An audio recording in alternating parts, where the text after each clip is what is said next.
Donc du coup, mon fond, vous pouvez modifier la couleur, hein, mettre le fond que vous voulez.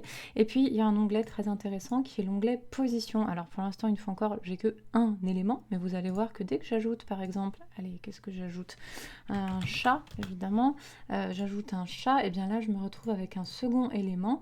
Et du coup, c'est intéressant au niveau de la position. Est-ce que je veux que mon chat, il soit devant, derrière? Bon, là, il n'y a aucun intérêt à le mettre derrière parce que sinon, je le vois plus.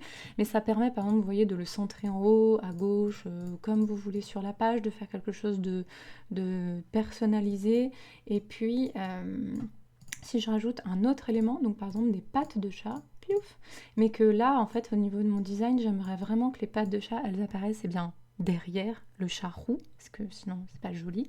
Et bien, quand je vais dans cet onglet position, eh bien, ça va me permettre, en sélectionnant les pattes de chat, par exemple, de le mettre derrière, voilà. Ou alors, finalement, je le veux devant. Enfin voilà, vous choisissez arrière-plan, voilà, vous faites tout comme vous voulez. Ça permet vraiment de choisir ce que vous voulez mettre au niveau des calques, des positions, des chevauchements, des choses les unes par rapport aux autres. Voilà.